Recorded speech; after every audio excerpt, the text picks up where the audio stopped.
투박하지만 정직하다. 비평을 비평하는 남자 서영석. 그가 바라본 세상. 사설과 칼럼을 통해 오늘을 짚어본다. 서영석의 라디오 비평.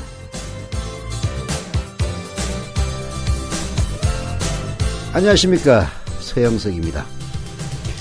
올해는 안중근 의사 순국 104주년이 된 해이죠.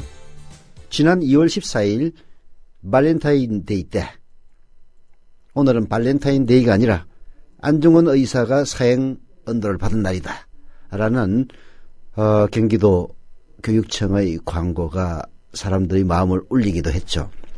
오늘 안중근 의사 기념관 관장이신 조동성 서울대 경영대 교수가 한국일보에 쓴 칼럼 인상 깊었습니다. 의사 안중근이 아니라 장군 안중근이라는 얘기입니다. 실제 대한민국 육군은 2010년 대한제국의군에 대해서, 대한제국의군이라는 것은 바로 안중근 의사가 소속돼 있던 군 이름입니다. 대한제국의군에 대해 한국군으로서의 자격을 인정하고 안중근을 장군으로 부르기로 했으며 계룡대 육군본부 회의실을 안중근 장군실로 명명하였다는 사실 사람들 많이 모르고 있습니다.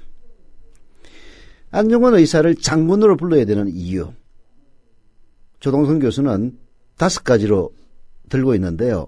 첫째는 안중근 장군의 하얼빈 의거 성격입니다. 하얼빈 역에서 일어난 안중근의 저격은 개인의 정치적 목적을 위해 불특정 다수를 살상하는 테러가 아니라 전쟁터에서 적군의 수괴인 이토 히로부미를 향한 군사작전의 일환이었다는 거죠. 실제 안중근 장군은 이토 히로부미를 사살하면서 그 주변에 있는 민간인에게는 일체 피해를 끼치지 않았습니다. 그리고 국제법을 어기고 사형을 선고한 일본 법정의 1심 선고에 대해서 안중근은 항소를 포기했습니다. 그것은 어머니 조마리아 여사의 말씀과 함께 자신이 1심으로 이루어지는 군사재판정에 서 있다는 각오를 보여준 것이고요. 그리고 무엇보다도 안중근 장군은 1910년 3월 26일 사형 집행일 가장 마지막 날 만난 간수 일본인 지바 도시치에게 이런 희호를 써줍니다. 위국헌신 군인 본분, 위국 헌신 국헌 본분. 나라를 위해 헌신하는 것이 바로 군인의 본분이라는 희호를 마지막으로 써주고 행장으로 향하죠. 군인으로서 죽음을 맞이했다는 안중근 장군에 대한 이야기. 오늘 인상 깊은 칼럼이어서 라디오 비평 청취자 여러분들에게 소개해드리면서 라디오 비평 시작합니다. 함께하고 계신 방송은 정치평론가 서영석 미디어 협동조합 이사가 진행하는 라디오 비평입니다. 지상철 조합원 신청 광고입니다. 강화대교 앞에서 개념 부부가 만드는 개념 곰탕, 연지연 곰탕. 연지연이란 가마솥의 장작불로 온종일 구워내는 곰탕을 서로 나누어 이어지는 인연이란 뜻입니다. 연지연 곰탕이 민주주의를 열망하는 조합원 여러분과 국민의 건강을 책임지겠습니다.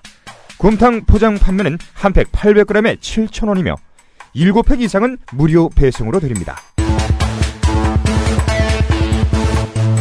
연지연 곰탕은 강화대교 입구에 위치해 있습니다.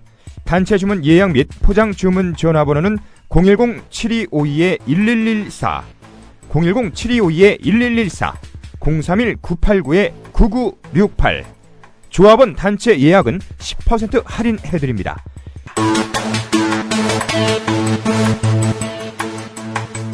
포장 판매 금액의 10%는 국민TV 후원금으로 쓰입니다. 떠나요 둘이서 모든 것 훌훌 버리고. 안녕하세요, 국민TV 조합원 여러분.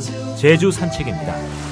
제주 산책은 국민TV 조합원이자 토종 제주인이 운영하는 여행사로 여러분이 제주 여행을 합리적인 가격에 가실 수 있도록 도와드리고 있습니다. 금액은 얼마지? 믿을 수 있을까? 바가지 씌우지는 않을까 하는 불안들 모두 날려버릴 수 있는 여행사 제주 산책. 국민TV 조합원이자 토종 제주인이 운영하는 제주 산책. 제주도 여행을 가려고 고민 중이라면 검색창에 제주 산책, 제주 산책을 검색해보세요. 낙수 효과란 말이 있습니다. 트리클 다운 이펙트라고 보통 얘기를 하는데요. 말하자면은 잔에 물을 가득 따르면은 그 물이 넘쳐서 넘친 물의 혜택을 볼 수 있다. 이런 얘기입니다. 달리 바꿔 얘기하면은 부자들에게 계속 퍼주면은 그 물이 넘쳐서 가난한 서민들도 혜택을 본다라는 신자유주의 이론의 핵심적인 이론이 바로 낙수효과 트리클 다운 이론이죠. 근데 그거 손 구라라는 사실 이미 드러나고 있습니다. 지난해 12월 프란치스코 교황이 이탈리아 언론과 인터뷰에서 바로 그 낙수 효과를 거론한 적이 있습니다. 과거에는 잔에 물이 가득 차면 그것이 넘쳐서 가난한 사람들에게 혜택이 돌아간다는 약속이 있었지만 지금은 마치 마술이라도 하는 것처럼 잔이 더 커져서 아무리 물을 부어도 가난한 사람에게 돌아가는 게 없다라고 말씀하셨습니다. 교황의 언급은 규제 없는 자본주의는 독재라는 자신의 말에 대해서 미국의 한 극우 인사가 교황이 마르크스주의자 같다라고 비난하자 마르크스주의 이론은 잘못됐지만 내가 만났던 마르크스주의자들은 좋은 사람이었고 그래서 나는 그런 극우주의자들의 비난에 대해서 방어하고 싶지 않다라고 반박하면서 나온 이야기였다고 합니다. 교황의 말씀, 즉 낙수효과는 없다라는 교황의 말씀은 박근혜 정부의 경제정책 추진 방향과 거꾸로 해서 놀랍습니다.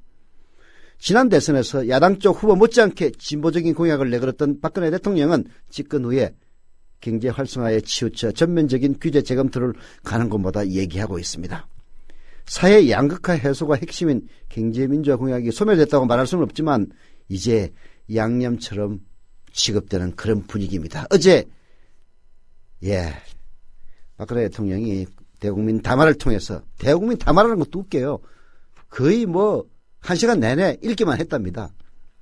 자신의 경제정책을 밝혔는데요. 급조된 경제정책이라는 지적 없지 않습니다. 과거 이명박은 747로 칠 수 있는 사기는 다 친다고 그러더니 대통령 박근혜 씨는 474. 국민소득 4만 달러, 고용률 70%, 경제성장률 4%라는 사기치면서 사기가 아니라고 하는 그런 지적까지 받고 있는 행편입니다. 오늘 한겨레신문 편집인인 김선주 씨가 오빠를 믿지 말라 라면서 사실은 바로 박근혜의 경제정책을 비판하고 있습니다. 소개해드립니다. 한때 오빠 한번 믿어봐라는 노래가 유행했다. 제목인지 가사의 일부인지는 기억나지 않지만 나도 흥얼거린 것을 보면 그 가사에 담긴 뭔가가 마음을 끌어당긴 것만은 분명하다. 누군가가 나에게 오빠 한번 믿어보라고 말하며 든든한 어깨를 내밀어주고 하늘에서 별도 따다주고 너만 바라보고 살겠다 하는 말을 허언으로라도 해주는 것을 기대하는 마음이 잠재 의식 속에 있었던 모양이다. 네. 그렇지만 요즘 젊은 남자들 사이에는 오빠를 믿지 말라는 말이 유행이라고 합니다. 남자를 못 믿겠다는 여자들의 한숨 섞인 독백이 아니라 지속적으로 사귄 지 1년, 2년, 5년이 지나 여자는 속절없이 나이가 들어가는데도 남자들은 결혼의 기역자도 꺼내지 않아 은근슬쩍 말을 꺼내면 오빠를 믿지 말라는 대답이 나온다고 합니다. 내 한 몸 추스르기도 힘든데 어떻게 결혼을 하겠느냐, 어디서 살 것이냐, 아이를 낳을 수 있겠느냐며 지금 그대로가 좋다라고 한다는 겁니다. 결혼 전 동거에 대해 젊은 세대는 60%가 괜찮다고 대답하고 있다. 단순히 요즘 젊은이들의 성의식의 변화라고 보기보단 절박한 사회경제적 환경이 밑바닥에 깔려있다. 결혼을 하지 않을 뿐 아니라 결혼해도 왜 아이를 낳지 않느냐고 부모들이 재촉하면 누가 아이 낳는 방법을 몰라서 안 낳느냐, 아이 낳으면 아이를 키워주겠다는 각서를 써주겠느냐는 답변이 돌아온다. 그래서 연상의 여자들이 새로운 트렌드로 자리 잡기 시작한 것인지도 모른다. 하우스 허즈번드를 자청하며 꿈꾸며 누나 한번 믿어봐라고 해줄 연상의 빵빵한 여자들에게 눈길을 돌리는 것도 하등 이상할 것이 없다. 어찌 보면 사회경제적인 현상으로 인해 문화와 결혼 풍속이 오히려 남녀 평등적으로 바뀌어가는 것인지도 모르겠다. 못생긴 거, 뚱뚱한 거는 용서해도 직업 없는 여자는 아내로서 절대 용서가 안 되는 세상이다. 정말 어느새 우리 사회가 이렇게 변했는지도 모르겠습니다. 젊은이들에게 그야말로 먹고 사는 문제가 그냥 단순히 먹고 사는 문제뿐만이 아니라 인간답게 사는 문제가 가장 시급한 현실로 다가온 겁니다. 과거 저만 하더라도 대학을 졸업할 때 최소한 직장 문제 걱정은 하지 않았습니다. 좋은 직장 가느냐 가지 않느냐의 문제가 있었을 뿐이지 어디든 취직해서 벌어먹고 사는 데는 큰 문제가 없었던 거죠. 지금은 정말 좋은 직장을 들어가는 게 아니라 그냥 그런 직장마저도 차리기가 없어서 아르바이트로 마치 10년, 20년 전에 일본처럼 아르바이트로 생계를 유지하는 사람들이 점점 늘어나고 있는. 그래서 모든 경제가 안 굴러가는 이유는 바로 거기서 출발하는 겁니다. 중산층이 존재하고 중산층 아래를 받쳐주는 젊은 세대들이 존재해야 이 사회의 소비가 이루어지고 집도 사줄 사람이 있어야 집을 만드는 것 아니겠습니까? 지금 젊은이들 나와가지고 고시원이나 원룸 아니면은 오피스텔 아니면 어디 가서 살만한 그럴 소득이 있습니까? 모든 것은 경제에서 비롯되는 거죠. 예. 사람은 어쨌든 시간과 공간의 산물이다. 이 사회에서 보통의 부모도 기대할 것 없는 젊은이들이 누릴 수 있고 해볼 수 있고 기대할 수 있는 미래는 너무나 제한적이다. 개천에서 용이 태어날 수 없는 것은 이미 옛날 이야기고 개천에서 미꾸라지로라도 살아남기가 어려워져서 몸부림치는 것이 보인다. 거미줄에 걸려있는 것처럼 움치고 달리려 해도 출구를 찾을 수 없다. 과거엔 아이를 임신하면 그것으로 남녀관계의 해결점이 찾아졌지만 요즘은 임신은 젊은이들 사이에선 사고로 치부되고 있는 게 또 다른 진실이다. 어느 누구도 아이를 가졌다고 결혼을 요구할 수 없게 되었다고 한다. 김선주 편집인은 얼마 전 판교에 있는 NC소프트의 사옥으로 견학을 갔다고 합니다. 1층 가장 양지 바른 곳 공원 앞에 유치원이 있었다고 하네요. 2살부터 7살까지의 직원 아이들 200여 명이 낮잠을 자고 있었다고 합니다. 회사 관계자는 직원들이 복지시설로 가장 심혈을 기울인 곳이 바로 유치원이라며 젊은 인재를 끌어오기 위해서는 아이들 육아 문제 해결을 최우선적으로 고려했다고 했다는 겁니다. 정말 꿈같은 환경이 있죠. 아이들을 위해서 꼼꼼히 배려된 시설을 돌아보면서 이 땅에 태어나는 모든 아이들에게 이런 혜택이 돌아가게 할 수는 없는가 하는 그런 꿈을 꾸지 않을 수 없었다라고 김선주 씨는 고백을 합니다. 임신과 출산, 육아, 교육은 더 이상 개별 가정의 문제일 수는 없다. 아이가 축복이라기보다는 발목을 잡는 불모의 불임의 사회다. 전 세대의 부모들은 둘만 낳아 등이 휘도록 키워 자녀들을 세상에 내보냈다. 그러나 그들의 자녀들은 기대대로 우리 사회에 선순환을 만들어내지 못하고 있다. 그것은 젊은 세대들의 책임은 아니다. 미래 학자들이 꼽는 빈익빈, 부익부의 심화로 인한 균등한 기회의 봉쇄, 새로운 고용 창출의 부재로 인한 사회의 침체, 미래 세대와 노인 세대 복지의 갈등이 지금 우리의 눈앞에서 벌어지고 있다. 그렇습니다. 이런 현상이 지금 젊은 세대들의 책임은 아니죠. 빈익빈 부익부의 심화로 인한 균등한 기회의 봉쇄. 아까 김선주 씨도 얘기했습니다만은 개천에서 용나는 정도가 아니라 이건 이미 개천에서 용이 날 수 없다는 것은 이미 옛날 이야기라는 겁니다. 개천에서 미꾸라지로라도 살아남기가 어려워졌다는 것이 지금의 현실입니다. 오늘 막 나온 경제혁신 3개년 계획에서 3년 안에 160만 개의 청년 여성 일자리를 창출한다고 되어 있다고 합니다. 한숨이 나오는 얘기죠. 여기저기 허겁지겁 깹에 맞췄을 뿐 10년 뒤, 20년 뒤 우리 사회에 닥칠 위기를 돌파할 어떤 밑그림도 보이지 않는다는 겁니다. 육아와 교육, 주택 문제를 해결하려는 의지보다도 일시적인 경기 회복을 도모하려는 임시방편의 정책들만 눈에 띕니다. 결혼을 하고 아이를 낳으면 인생의 새로운 장이 펼쳐진다는 설득을 할 염치도 없습니다. 정부 한번 믿어봐 라는 신뢰감을 정부를 못 가진 미래 세대들이 가엾다라고 한탄하고 있습니다. 정말 그렇습니다. 정부 한번 믿어봐.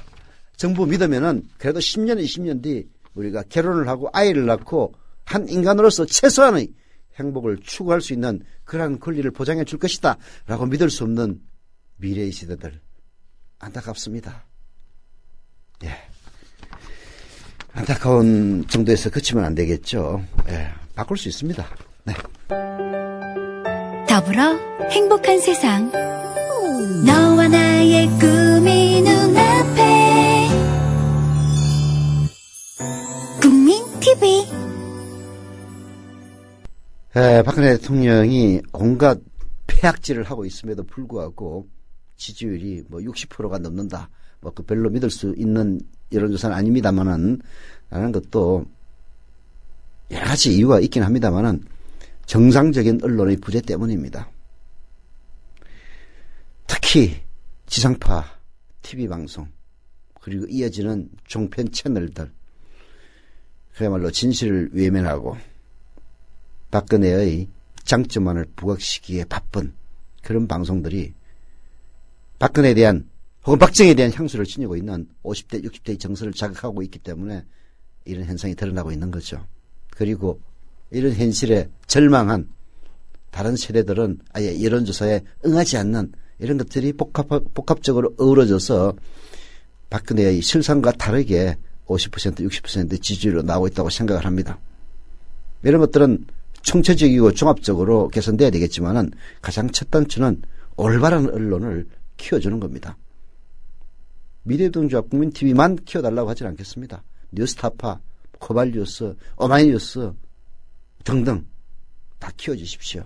그러나 이 방송을 들으시는 청취자 여러분들은 국민TV 미래통합 키워주시고 조합원으로 가입해 주실 것을 간절하게 당부드립니다.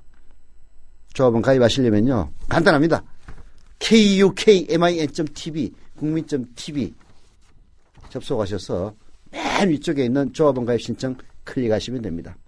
인터넷 사용이 불편하신 분들의 경우에는요, 미래협동조합 사무국 02-3144-7737 02-3144-0933으로 전화하시면 직접 친절하게 가입시켜 드립니다. 예. 그래서 가입하시면서 바로 출자금까지 내신 광주 광산구 월계동의 김재진님, 그리고 주소를 기재하지 않으신 아이 소시민님, 조합원 가입, 출자금 가입 감사드립니다. 조금 전에 게시판에 한나라당이 아니지 새누리당 헷갈립니다. 그 당이다 보니까 새누리당의 정몽준 의원이 오는 3월 2일 서울시장 출마 선언을 한다 이렇게 나옵니다. 아니 하는 거야 자유죠. 사실 정몽준 의원은 완전히 모르는 사람이라고 볼 수는 없습니다. 제 고등학교 선배입니다. 그래서 제가 기자 시절에 중앙고등학교인데요. 중앙고등학교 언론인들 개연회라고 모임이 있습니다. 그때만 하도록 100명이 넘는 어마어마한 숫자였어요. 그래서 때 되면은 초청해서 밥도 사고 그리고 연설도 하고 유머도 하고 해서 몇 번 접해본 사람이긴 한데 그냥 국회의원을 하시면은 딱 맞으실 선배님이셨어요. 근데 여튼 이 선배님은 항상 거꾸로 와요. 노무현 정몽준 연합에서 대통령이 되기 하루 전날, 물론 이제 우리 정몽준 선배님은 노무현이 안 될 거라고 봤기 때문에 그리 하셨겠지만은 괜히 자기 칼로 자기 배를 찌르는 바람에 그냥 연대가 무산되는 바람에 아무 덕도 못 봤죠. 이번에 서울시장 나간다고 그러는데요. 제가 보기에는 거꾸로 된 선택인 것 같습니다. 자, 거꾸로 된 선택, 정몽주만 하는 게 아니라 안철수도 해서는 안 되겠죠. 오늘 한국일보 이영석 논설위원이 쓴 칼럼입니다. 안철수와 그릴로라고 하는 칼럼이 있는데 저는 안철수보다도 오히려 그릴로에 더 관심이 가서 이 칼럼 여러분들에게 소개해드립니다. 안철수 신당이 거북이 걸음을 하고 있다. 당명을 새정치연합으로 하고 기초선거 정당 공천을 하지 않겠다고 발표한 것 말고는 명쾌히 드러난 게 없다. 새정치가 무엇이고 정강, 정책은 어떤 내용인지 알려진 바가 없다. 안철수 의원의 홈페이지를 들어가도 새정치의 실체를 알 수 없다. 화면에 떠있는 새정치연합 항목을 클릭하면 새정치는 괄호다는 퀴즈가 나온다. 국민들이 채워달라는 메시지다. 아이디어는 신선한데 너무 더디다는 우려도 적지 않다. 저는 안철수 신당이 파격적인 그런 아이디어를 내지 못하는 것이 더 미스테리어스합니다. 사실 정치를 바로 곁에서 지켜본 기자들이나 여러 옵저버들은 우리 정치를 개혁하기 위해서 무엇이 필요한지 다 압니다. 예를 들어서 동일식 비례대표제를 전면적으로 도입한다든지 선거구를 대선거구로 바꾼다든지 뭐 여러 가지 방안들이 있어요. 있는데도 불구하고 그런 것들을 과감하게 도입하겠다고 얘기하지 못하는 안철수 진영의 어려움이 무엇인지 이해가 가지는 잘 않습니다. 새 정치를 내걸고 기성 정치에 도전하는 세력은 세계 도처에 있다. 파격과 신선함만 따지면 전직 코미디언 베페 그릴로가 이끄는 이탈리아의 제3당인 오성운동이 으뜸이다. 그릴로는 1980년대 TV쇼 판타스티코에서 베니토 그락시 당시 총리의 부패를 신랄하게 비판하면서 스타로 부상했다. 이 때문에 방송 출연이 금지되자 연극, 영화, 인터넷으로 무대를 옮겨 풍자와 독서를 계속했다. 그는 어디서나 정치인은 기생충이라며 모두 집으로 보내자고 외친다. 파이브 스타 무브먼트라고 해야 되나요? 뭐 이탈리아어니까 영어는 아니겠죠? 모든 정치인은 기생충에 불과하다. 집으로 보내자라는 그릴로의 주장은 매우 직설적이긴 합니다만은 이것을 그럴듯한 말로 포장하면 안철수의 바로 새정치가 이런 겁니다. 안철수의 새정치도 기성정치에 대한 혐오감, 기성정치인들을 다 몽땅 집으로 보내고 새로운 정치인들이 이 나라를 리뉴얼하자 그런 얘기 아니겠습니까? 파이브스타 오성이 과연 뭔지 계속 들어봅시다. 오성은 물, 환경, 교통, 관계, 성장 등 5과제를 추구한다는 의미. 당명도 독특하지만 지난해 2월 총선에선 내건 공약은 과격하기까지 했다. 국회의원 3선 금지, 겸직 금지, 특권 폐지, 세비를 노동자 평균 임금 수준으로 삭감, 전과자 입후보 금지, 웹을 통한 시민들의 공공회의 직접 참여, 중앙정부 비용 30% 삭감, 해외 파견 군 철수, 불필요한 SOC 사업 취소, 건강보험료 20% 축소, 대통령과 지자체장 제외한 관용차 사용 금지 등. 네. 지금 이런 공약을 봐도 파격적입니다. 그리고 받아들일만 합니다. 국회의원 3선 금지 이거 필요한 일입니다. 사실 단체장 3선 이상 못하게 돼 있습니다. 3선까지는 허용이 되죠. 3진 아웃 제도입니다. 겸직 금지 당연히 해야 됩니다. 특권 폐지해야 됩니다. 세비를 노동자 평균 임금 수준으로 삭감하자는 거 뭐 아마도 대한민국에서 이런 거 도입하자고 하면은 반대할 사람 아무도 없을 겁니다. 매우 도발적인 공약이었지만은 기성정치의 염증을 느낀 국민들은 열렬한 지지를 보냈습니다. 이탈리아 코미디언 출신 그릴로의 이른바 오성운동, 하원에서 25.5%로 의석 630개 중에서 109석을, 상원에서는 23.8%인 315석 가운데서 54석을 차지했다고 합니다. 엄청난 약진이었죠. 그러나 이 파이브스타 오성운동이 연정을 거부하면서 전국이 불안해진 때문인지 석 달 후 치러진 지방선거에서는 단체장 당선자를 거의 내지 못했습니다. 스타일이나 경력은 판이하지만 신중한 안철수 의원이 과감한 그릴로를 연구해보면 새정치를 그리는데 힌트를 얻을 수도 있지 않느냐는 우리 이영성 한국일보 논설위원회의 충고를 안철수 진영이 귀담아 들으시기를 부탁을 드립니다. 사실 비단 안철수 진영뿐만이 아니라 이런 매우 과감하고도 획기적인 계획 과제를 국민들에게 제시하고 그리고 실제로 그것을 실현시키는 그런 과정을 야당이 한다면은 야당, 민주당도 지지를 얻을 겁니다. 맨날 민한당처럼 과거 전두환 민정당 때 민한당처럼 이중대 노릇이나 하지 말고 정말 국민이 원하는 것이 무엇인지, 그것이 비록 과반수 의석을 얻지 못해서 국회 내에서 실현을 하지 못한다 손 치더라도 이런 정치의 부패를 막고 그리고 그것을 바탕으로 나라를 리뉴얼하려는 그러한 노력과 헌신의 자세를 보인다면 국민들의 지지도 돌아오지 않을까 생각해 봅니다. 더불어 행복한 세상, 너와 나의 꿈이 눈앞에. 국민 TV. 예, 게시판에 소충남 이라면서 닉네임은 파랑님인데요. 소청남입니다. 지금 출자금 확인했네요. 전에 넣었던 게 이제야 반영된 듯 하다면서 예, 소청남님 감사드립니다. 그리고 무슨 약장사냐, 매일 조합원 타령이냐 하시는데 약장사 맞습니다. 매일 조합원 타령 하겠습니다. 예, 조합원 10만 명이 될 때까지만 하겠습니다. 10만 명 다음부터는 안 할 테니까 예, 우리 서세원 감독님도 조합원으로 가입해 주시기를 부탁드리겠습니다. 한겨레신문 백기철 논설위원이 오늘 아침에 쓴 아침 햇발 또 하나의 약속 변호인 그리고 삼성 예, 매우 감동적인 칼럼입니다. 소개해드립니다.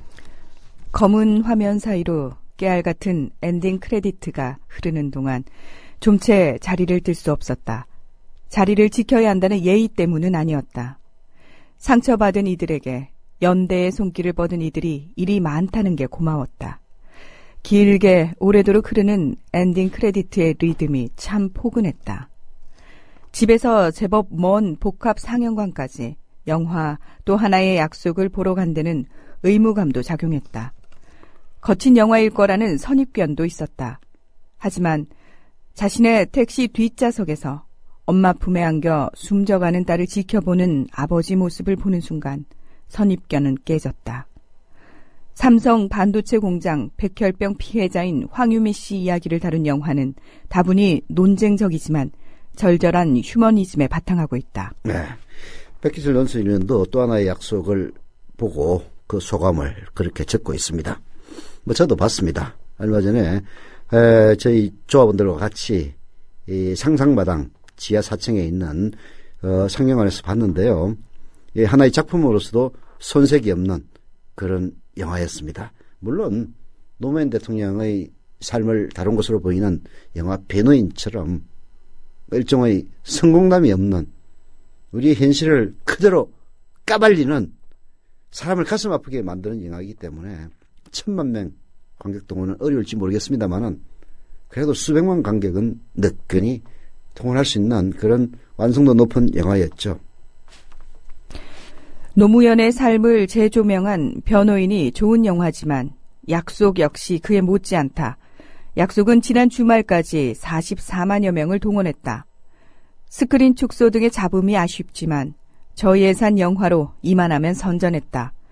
변호인이 어찌됐든 잘난 사람 이야기라면 약속은 못나고 상처받은 사람들 이야기다.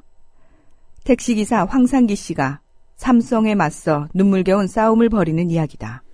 삼성은 우리 사회에서 야누스의 얼굴을 한 존재입니다. 또 하나의 약속에 비친 삼성은 온갖 희유와 협박으로 노동자를 무력화시키려 드는 비정한 집단입니다. 한편으로 삼성은 애플과 게르노는 소인류 기업이기도 합니다. 삼성의 성취를 폄하할 일은 아닙니다. 다만 여전히 우리 사회에 군림하려 드는 그 아나무인격 행태가 걱정스럽기 때문이 있죠. 자본은 적절하게 제어되지 않으면 온 사회를 제멋대로 주물러 일속을 챙기려 듭니다.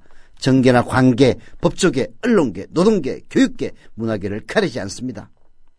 삼성의 이건희 회장은 집행유예를 선고받고 그액의 벌금을 문 삼성 비자금 사건이 불과 몇 년 전의 일입니다. 정계, 관계, 로비 등 삼성의 구시대적 행태가 김영철 변호사의 폭로로 여지없이 드러났습니다.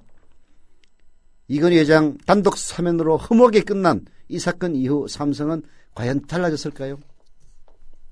역설적으로 이 사건을 끝으로 우리 사회에선 삼성에 대해 더 이상 삐딱한 시선을 들이대기 어려워졌다. 삼성의 괴력 앞에 모두 순취된 것일까? 비리를 폭로하고 파헤쳐 재판에 넘겨도 끄떡 없더라는 삼성은 건드릴 수 없다는 현실론이 득세하고 있는지 모른다.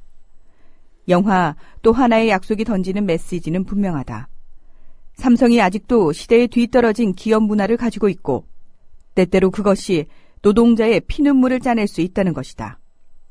모두가 삼성에 순치되어가는 이 어지러운 세상에 삼성에 맞서 황유미 씨 죽음의 진실을 찾기 위해 분투하는 이들을 그린 이 영화는 마치 죽비와도 같다. 죽비, 대나무로 된 매입니다. 노무현 정부 시절 언젠가부터 청와대가 삼성에 포섭됐다는 이야기가 돌았습니다. 삼성이 제기한 이슈들이 정치적으로 채택됐고 양극화는 더욱 심화됐습니다. 노무현의 정의는 역사 바로 세우기와 제왕적 대통령제 척결 등으로 나타났지만 거기서 더 나아가지 못했습니다.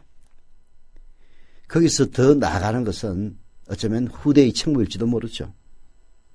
지금 시대의 정의는 신자유주의 성자독식 사회에서 소외되고 상처받은 이들과 연대하는 겁니다. 거대 기업의 틈바구니에서 신음하는 사회적 약자들의 피폐한 삶을 개선하는 겁니다. 경제민주화와 복지가 대선의 시대 정신이었던 이유가 바로 이겁니다. 재벌 문제는 시대적 정의와 직결이 됩니다. 삼성이 아무리 잘 나가도 적절히 제어되지 않으면 모두에게 해로울 수 있습니다. 거대 기업과 중소기업, 소외계층이 더불어 사는 길을 찾아야만 합니다. 우리 사회가 삼성에 대해 건강한 비판의 날을 걷어들이는 순간 삼성 그 자신도 위험합니다. 미디어가 삼성의 성취에만 고무돼 그 어두운 이면을 수수방관하는 순간 언론은 그 책무를 쳐버리는 겁니다. 과거 봉건귀족사회가 왜 무너졌는지 그 이유를 지금의 재벌 귀족들은 깨달아야 합니다.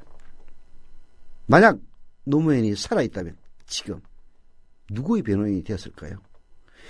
아마도 시대의 법정에 백혈병으로 숨져간 황유미 씨의 변호인이 되었을 것이다 라고 백희철 논술위원은 얘기를 하고 있습니다. 저도 동감입니다. 더불어 행복한 세상 너와 나의 꿈이 눈앞에 국민 TV 기초선거 공천 문제가 여야 간에 논란이 되고 있는 상황에서 새누리당과 민주당은 기초공천을 하겠다라고 나오고 안철수 신당은 안 하겠다고 나오고 있습니다. 이 문제는 매우 복잡한 문제이긴 합니다만은 그러나 누가 잘못했고 누가 비겁한 것이는 가려야 됩니다. 한겨레신문이 오늘 사설 기초선거 전략 공천하겠다는 새누리당에서 이 부분을 매우 분명하게 지적해 주고 있습니다. 한번 들어보시죠. 새누리당이 25일 상임전국위원회를 열어 상향식 공천을 원칙으로 하는 내용의 당헌, 당규 개정안을 가결했다. 이로써 박근혜 대통령의 대선 공약이었던 기초선거 정당 공천제 폐지는 공식적으로 백지화됐다. 민주당도 이 문제를 놓고 내부 의견을 수렴하고 있지만 사실상 기초 공천을 그대로 유지하는 쪽으로 방침을 정했다. 지난 대선 당시 여야의 공통 공약이었던 기초선거 공천 폐지는 완전히 폐지될 운명에 처했다. 정치권의 이런 결정을 보면요. 선거 공약이 얼마나 거짓과 기만에 가득 찬 대국민 눈속임인지 극명히 보여줍니다. 사실 기초선거 공천 폐지의 정치적 의미나 효과 그리고 위헌성 여부를 놓고 찬반 양론이 팽팽히 맞서왔습니다. 과연 없애는 것이 좋을지 아니면 유지하는 것이 좋을지 서로 일장일단이 있고 나름대로 어떤 선택을 하더라도 지고지선의 방법이 아니기 때문에 찬반 양론이 팽팽히 맞서왔다는 얘기입니다. 그럼에도 불구하고 정치권은 누가 시키지도 않았는데 공천 폐지 방침을 정한 뒤에 마치 이것이 정치 발전을 위한 구구의 결단인 양 떠벌렸습니다. 그래놓고 선거가 끝나자 온갖 구실을 대며 약속을 헌신짝처럼 버린 것입니다. 이런 정치권의 한심한 행태를 보면서 국민의 정치적 실망과 불신이 깊어지지 않으면 오히려 이상한 일이 있죠. 그럼에도 불구하고 진짜 잘못한 사람은 따로 있습니다. 공약 백지화라는 결과만을 놓고 보면 여야 모두 비판받아 마땅하지만 실제 내용을 들여다보면 이번 사안은 전적으로 새누리당의 책임이다. 민주당은 지난해 7월 전 당원 투표를 통해 기초선거 정당 공천 폐지를 당론으로 확정했으나 새누리당은 대선이 끝난 뒤 기초공천 강행 방침을 완강히 밀어붙였다. 국회 정치개혁특위가 구성돼 이 문제를 논의해왔으나 새누리당은 전혀 물러설 기미를 보이지 않았다. 새누리당의 공세에 밀려 당론을 접으려는 민주당의 태도도 한심하지만 새누리당에 비할 바가 아니다. 거기다 새누리당은 공약 폐기에 대해 제대로 된 사과도 하지 않았다. 공약의 당사자인 박근혜 대통령 역시 꿀먹은 벙어리처럼 아무 말도 않고 있다. 새누리당이 대선 공약 폐기의 대안이라며 내놓은 상향식 공천도 허점투성입니다. 애초 없애기로 한 전략 공천을 가능하도록 한 것이 단적인 예입니다. 새누리당이 당헌 당규 개정 내용에 전략공천 병행을 포함시키면서 새누리당 안에서도 상향식 공천의 의미를 퇴색시키는 조처라는 비판이 쏟아지고 있습니다. 상향식이라는 건 뭐냐면은 아래에서 결정해가지고 위로 올리면 위에서는 무조건 결정 그대로 한다 그런 얘기입니다. 그런데 전략공천이란 뭐냐? 위에서 마음대로 꼭 했다는 거예요. 나가서니 바로 전략공천입니다. 뭐하라고 그러면 상향식 공천 하느냐고요. 필요에 따라서 전략공천을 하겠다면서. 실제로 서울 강남 서초 송파동 강남 3구에서는 대선 과정에서 대선 기획단 등에 몸을 담았던 선거 공신들, 친박 인사들이 전략공천 대상자로 입에 오르내리는 것으로 전해지고 있습니다. 당선이 쉬운 것은 당 지도부 관할로 하겠다는 것이냐?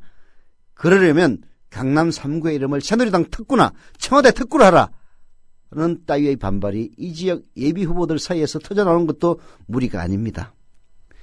새누리당은 그야말로 최근 들어서 오만방자합니다. 왜 오만방자하겠습니까? 아무리 국민들에게 사기를 치고 쏘개도 박근혜 지지율이 50% 60% 나오니까 오만방자한 겁니다. 이 오만방자한 새누리당 과연 지방선거에서 어떤 심판을 받을지 정말 궁금합니다. 우리 국민들이 정말로 바본지 아무리 저 패고 거짓말을 하더라도 선거 직전에 또다시 사탕 발림으로 갖고 들어오면은 또다시 거기에 쏘가 넘어가는 그런 수준에 불과한 것인지는 이번 지방선거에서 드러날 겁니다. 이건 특정한 정당에 대한 호불호를 떠나서 국민을 무시하고 자기 마음대로 해도 국민들은 지지해 줄 것이라는 그런 확신을 지닌 위험한 정치 집단에 대한 심판의 문제인 겁니다.